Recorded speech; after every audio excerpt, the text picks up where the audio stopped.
Hi, my name's Harris Bard for Pond Life Aquatics and Tropical Fish London. I'm an aquarist with over 20 years of experience keeping fish, and I run Northwest London's biggest and best aquatic centre. And in today's video, I'm going to be showing you a setup that I did a couple of months ago, of where I had a very strict budget of under £250 to set up a Superfish Home 60. We had a couple of hiccups along the way while making this aquarium, but I feel like the final product really came out well, and I'm excited for you guys to see. Let's get into it.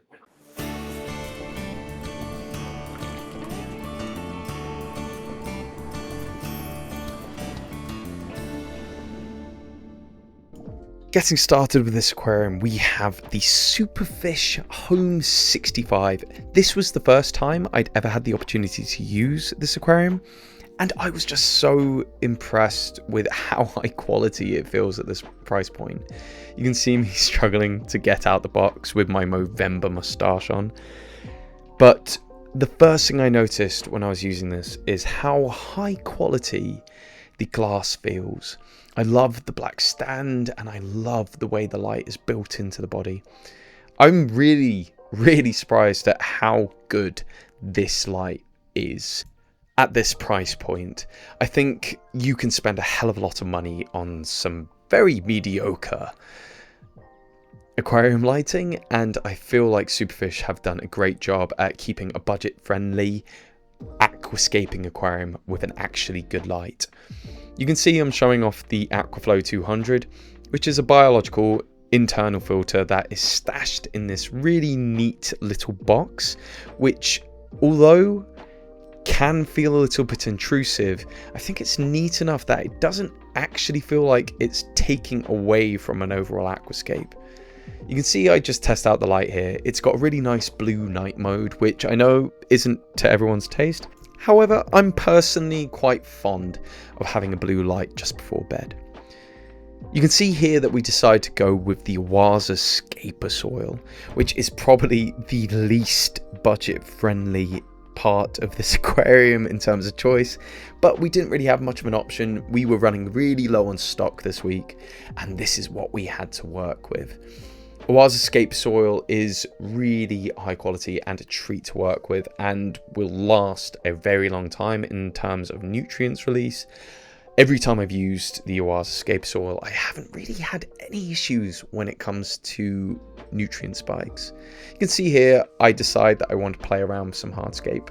This is something we encourage people to do when they come and buy an aquarium from us at Pond Life Aquatics. If you pay for an aquarium in store, we are more than happy for you to take the aquarium out of the box, and any gear that you want to try, as long as you have a substrate in there already, you can play around with it. Take any of the hardscape that we have in store, put it in the aquarium, see how it looks. We're more than happy to allow people to dry scape their aquariums before taking them home and filling them. You can see I'm playing around with some Frodo Stone, and this is a gnarly piece of wood. However, I decided that because of the height on this wood, it wouldn't quite fit into what I wanted, and I decided to go with more of a minimal aquascape. This is going to go into a school, and it's going to be a neon tetra and pygmy corydoras tank. So I didn't want to have too much going on to detract from the fish, because the fish are really what the kids are going to want to see.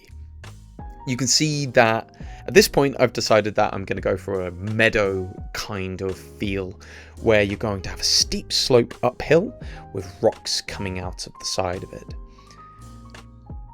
A word of advice when you're first setting up an aquascape: think about drawing the eye line to a certain point. You can see that there is a curvature in terms of the hardscape.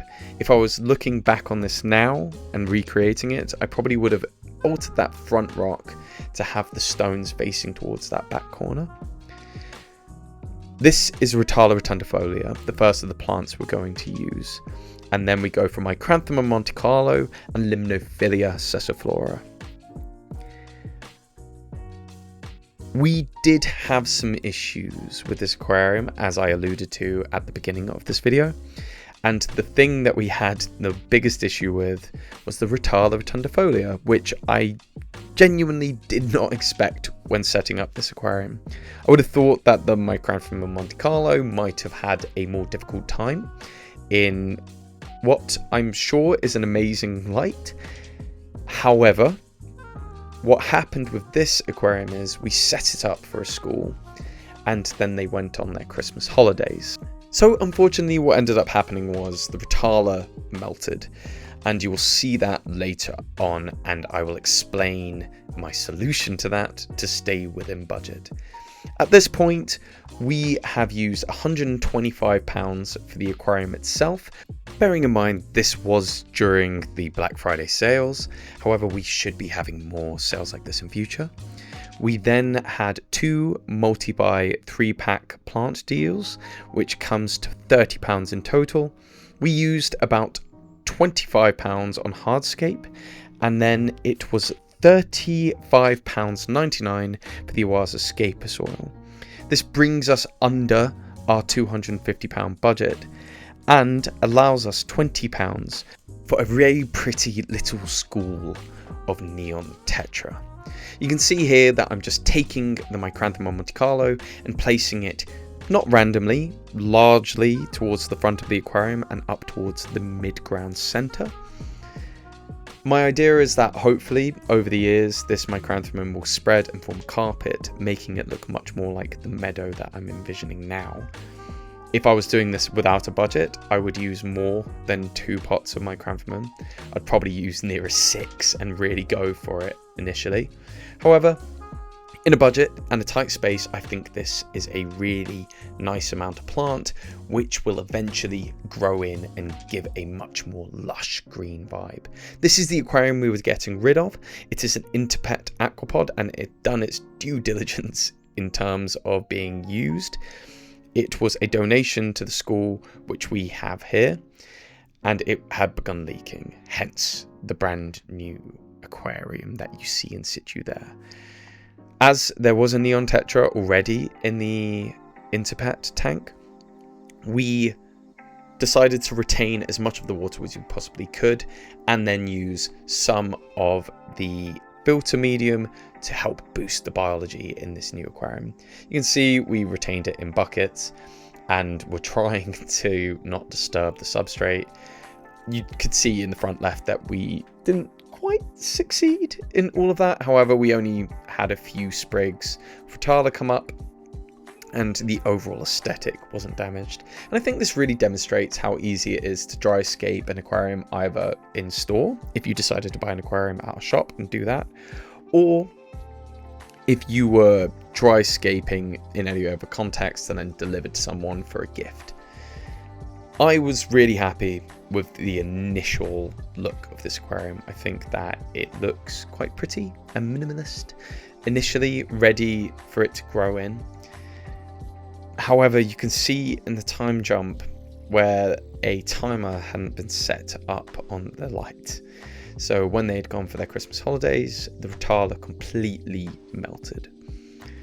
Luckily, there is a display tank downstairs in this school that has a hell of a lot of Vallisneria Gigantea growing in it. It's not the ideal plant for this aquascape, however beggars can't be choosers, and Vallis does just add some beautiful lush greenness with a hint of red. Maybe not the bright red that I would have liked from the Rotala, but it does give an idea of what I wanted it to be like initially. I think that this tank is going to be really beautiful when it grows in. The Micranthemum thankfully survived, and the Limnophilia is growing nicely. You can see we just take off some of the loose debris that we stirred up initially.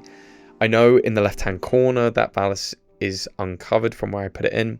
We do put it back down, don't worry. But we initially float in some fresh neon tetras and then we release them in.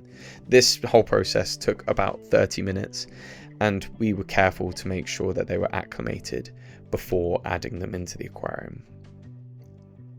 You can see some Neocaridina shrimp that were in the previous aquarium swimming around the front there, and I think overall this aquarium looks really pretty. I'm excited for them to see it when they come back from their Christmas break. However, I did make a little bit of a mistake where there was a buzz coming from the filter and I opened it up and unfortunately released a lot of debris into the tank. Unfortunately, I couldn't get this clear before leaving, but I hope that these shots give you an idea how settled the neons got within a 10 to 15 minute scale. They really came up in their colours, and I think overall this aquascape was a resounding success. And that's it. Although we had a couple of hiccups with this aquarium in terms of the lighting not being on permanently and therefore losing some of the Rotala, I feel like we were really able to salvage the way this aquarium looks within budget. I wish I was able to get a couple more shots of it when it was fully matured in. However, filming around this client is really quite difficult just because of where it is. I hope this gives you an idea of how you can set yourself a budget for an aquarium and then set something up that looks quite impressive for how much money you spend on it. Obviously, there are ways of doing an aquarium even cheaper than this and potentially achieving similar, if not better, results. However, I think that given time, this aquarium is going to look truly stunning, especially once we get the lighting situation sorted out. But for now, that's it. So if you liked everything that you saw in this video, then please consider hitting subscribe. If there's anything you feel like I could have done differently when setting up this aquarium for the client, then please just let us know. I just want to say thank you so much for the response we had to the last video. We've had a huge amount of people subscribing to the channel and then coming into the store, and it's been really exciting to see people coming and enjoying everything we're doing. So for now, that's it. If you would like to subscribe to us, I really would appreciate it. And I'll see you again next time for this Pond Life.